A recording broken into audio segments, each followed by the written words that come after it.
अभी तक ये नैरेटिव चलाने की कोशिश तो की जा रही थी कि मोदी डरकर अरविंद केजरीवाल को जेल में डाल रहे हैं, ये चुनाव से ठीक पहले जानबूझकर किया गया है। अब जब मुसीबत सामने आ गई है, चुनाव सर पर आ गए हैं, अरविंद केजरीवाल जेल में रहेंगे, तो किस तरीके से कैंपेनिंग चलेगी आम आदमी पार्टी की?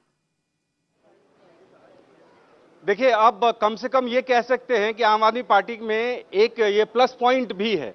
आज से पहले विपक्ष के लिए जब कोई बहुत बड़ा मुद्दा नहीं था प्रधानमंत्री नरेंद्र मोदी के अगेंस्ट, तो आज ये एक बड़ा मुद्दा मिल गया है, एक बड़ा हथियार मिला है जिसका इस्तेमाल करना शुरू कर दिया है विपक्षी पार्टियों ने।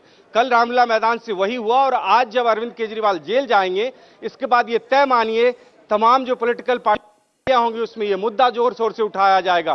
खासकर अरविंद केजरीवाल की पार्टी आम आदमी पार्टी हर मंच पे हर जगह सिर्फ ये मुद्दा उठाएगी और इस चुनाव में एक मुद्दा प्रधानमंत्री नरेंद्र मोदी के खिलाफ उनके पास रहेगा कि उनके नेता को चुनाव से ठीक पहले गिरफ्तार कर दिया गया, गलत तरीके से गिरफ्तार किया गया, ये आरोप वो पहले से ही लगा रहे हैं। तो आम आदमी पार्टी अब इसी मुद्दे के साथ चुनाव में जाएगी और ये एक बेनिफिट हो गया उनके पास। आप देखिए थोड़ा क्लोजली, इससे पहले किसान आंदोलन करने की कोशिश हुई, उसका मुद्दा नहीं चस्पा हो पाया, लेकिन ये दो मुद्दा, इलेक्टोरल बॉन्ड और दूसरा अरविंद केजरीवाल और हेमंत सोरेन की गिरफ्तारी, पूरी विपक्षी पार्टियां ये चाहती है कि कम से कम लोकसभा चुनाव 2024 में ये एक ऐसा मुद्दा है जो जनता के बीच ले जा सकते हैं। बिल्कुल ठीक कह रहे हैं भास्कर आप, एक मुद्दा विपक्ष को मिला है और इसी मुद्दे ने पूरे विपक्ष को एकजुट भी किया है। कल रामलीला मैदान में देखा था, सारे के सारे विपक्षी नेता हाथों में हाथ डालकर अपनी शक्ति का एहसास कराने की कोशिश कर रहे थे और सब एक सुर में कह रहे थे कि ये जो गिरफ्तारी हुई है अरविंद केजरीवाल की, हेमंत सोरेन की, ये पूरी तरीके से इलीगल है, ये चुनावों से प्रेरित राजनीति की जा रही है ताकि चुनावों में विपक्षी नेताओं को अंदर डाला जा सके। अतुल, ये तो बात रही पॉलिटिकल पहलू की, तो बात रही राजनीतिक पहलू की, लेकिन अगर कानूनी पहलू को समझें तो अब क्या ऑप्शंस अरविंद केजरीवाल के पास बचते हैं? उन्हें राहत मिलने की कोई गुंजाइश अभी नजर आती है या लंबा वो जेल में फंसते हुए नजर आ रहे हैं? प्राची, इसका अंदाजा अब इस बात से लगाइए कि मनीष सिसोदिया को 1 साल से ऊपर जेल के अंदर हो चुका है, सुप्रीम कोर्ट तक उनकी बेल रिजेक्ट हो चुकी है और जिस दिन मनीष सिसोदिया की बेल रिजेक्ट हुई थी, आपको याद होगा, उस दिन पहला सम्मन ईडी ने शराब घोटाले के अंदर मुख्यमंत्री अरविंद केजरीवाल को भेजा था। यह वही दिन था जिस दिन मनीष सिसोदिया की बेल सुप्रीम कोर्ट से रिजेक्ट हुई थी, तभी पहला सम्मन ईडी ने जो अरविंद केजरीवाल है उनको शराब घोटाले के अंदर भेजा था और 4 महीने बाद, उसके जो लगभग 4 महीने से ज्यादा समय के बाद गिरफ्तारी इस पूरे मामले के अंदर की जाती है। आगे की अगर बात करें, अभी दिक्कतें काफी है मुख्यमंत्री अरविंद केजरीवाल के लिए। ईडी दिल्ली जल बोर्ड घोटाले की जांच कर रही है, उसके अंदर जो 2 गिरफ्तारियां हो चुकी है, बाकायदा चार्जशीट जो है वो कोर्ट के अंदर फाइल की जा चुकी है और इतनी जल्दी कोर्ट के अंदर चार्जशीट फाइल करना कहीं ना कहीं यह बताता है कि आगे इन्वेस्टिगेशन काफी तेजी से ईडी दिल्ली जल बोर्ड घोटाले के अंदर भी कर रही है। एक सम्मन दिल्ली के मुख्यमंत्री अरविंद केजरीवाल को इस पूरे मामले के अंदर भेजा भी जा चुका है। तो आगे देखने वाली बात यह होगी कि क्या दिल्ली जल बोर्ड घोटाले के अंदर भी मुख्यमंत्री अरविंद केजरीवाल की गिरफ्तारी होती है, क्योंकि जो इन्वेस्टिगेशन ईडी ने की थी उसके अंदर यह बात निकलकर सामने आई कि जो दिल्ली जल बोर्ड घोटाला है उससे जो पैसा आया वो भी आम आदमी पार्टी के फंड में गया और आम आदमी पार्टी के संयोजक कौन है? बाकायदा अरविंद केजरीवाल और एनडी गुप्ता के यहां पर रेड्स हुई थी, जो कि कोषाध्यक्ष है आम आदमी पार्टी को और इसके अलावा राज्यसभा से सांसद भी है।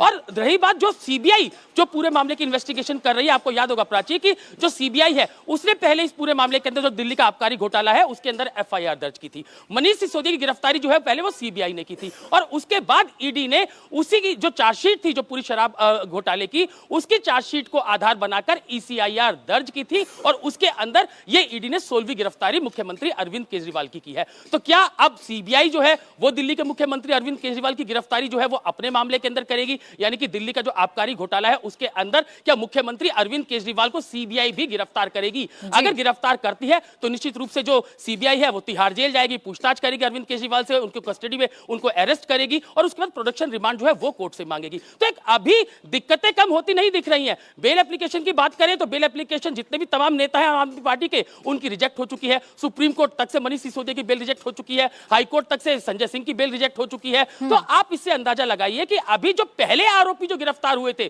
उनको कोई जमानत नहीं मिली है, उनको कोई राहत नहीं मिली है। तो मुख्यमंत्री जी तो अभी 10 दिन हुए हैं ईडी की कस्टडी में थे, आज उनको जेल भेजा जा रहा है। पूरी आम आदमी पार्टी को था और इस बात का अंदाजा अरविंद केजरीवाल को भी था। जब से उन्हें समन ईडी भेज रही थी तभी से वो समन को इग्नोर कर रहे थे, समन के पर पेश नहीं हो रहे थे, पूछताछ में शामिल नहीं हो रहे थे, क्योंकि उन्हें अंदाजा था कि अगर वो ईडी के सामने जाएंगे तो उनकी गिरफ्तारी हो सकती है और बाकी नेताओं की तरह उन्हें लंबा जेल में रहना पड़ सकता है। भास्कर, अपनी पहली तैयारी तो की होगी अरविंद केजरीवाल ने या उनकी पूरी पार्टी ने, जब उन्हें पता था कि अरविंद केजरीवाल जेल जाएंगे तो लंबा रह सकते हैं, चुनाव कैसे लड़ना है, पार्टी कैसे चलेगी, सरकार कैसे चलेगी, ये तैयारी तो आम आदमी पार्टी ने की होगी।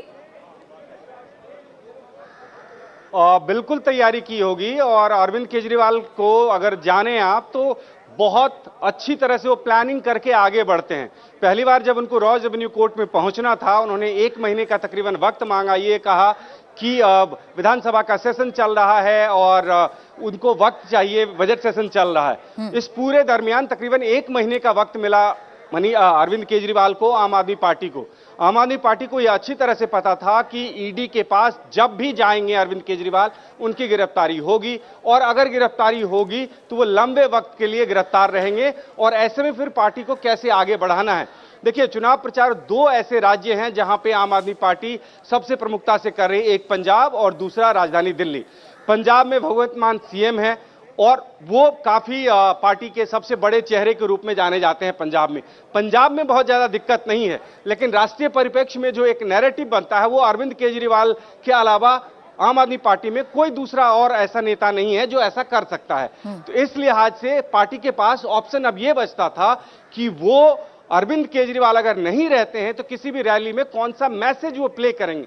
तो मेरी ऐसी जानकारी है कि शायद कुछ वीडियो भी रिकॉर्ड किए गए हैं, जो इस तरह की रैली अगर होगी तो वहां पे अरविंद केजरीवाल के पुराने वीडियो चलाए जाएंगे और वो बताएंगे कि किस तरह से उनको हैरेस किया जा रहा है, गलत मामले में उनको फंसाया गया है। और यही एक बड़ा मुद्दा रहेगा इस चुनाव के लिए, आम आदमी पार्टी के लिए, लोकसभा चुनाव के लिए, कि अरविंद केजरीवाल को गलत तरीके से गिरफ्तार किया गया है।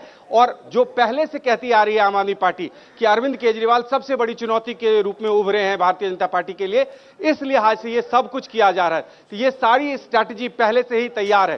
संगठन की अगर बात करें तो संगठन में नंबर 2 पे अरविंद केजरीवाल ने संदीप पाठक को पहले से ही स्टैब्लिश कर दिया था। संगठन का सारा जिम्मा उनके पास में रहता है, वो अरविंद केजरीवाल की अनुमति से सारा काम करते थे।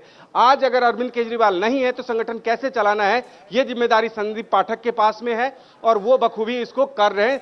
उस लिहाज से अरविंद केजरीवाल कम से कम निश्चित संगठन कैसे चलाना है चुनाव की, तो सरकार ने ये मान के चली। जी जी जी, यही मैं आपसे जानना चाह रही थी कि संगठन कैसे चलाना है और चुनाव कैसे लड़ने, ये तो सब तय कर लिया गया है, लेकिन अब सरकार कैसे चलेगी। अब तो ये तय है कि लंबे वक्त तक अरविंद केजरीवाल को जेल में रहना पड़ सकता है।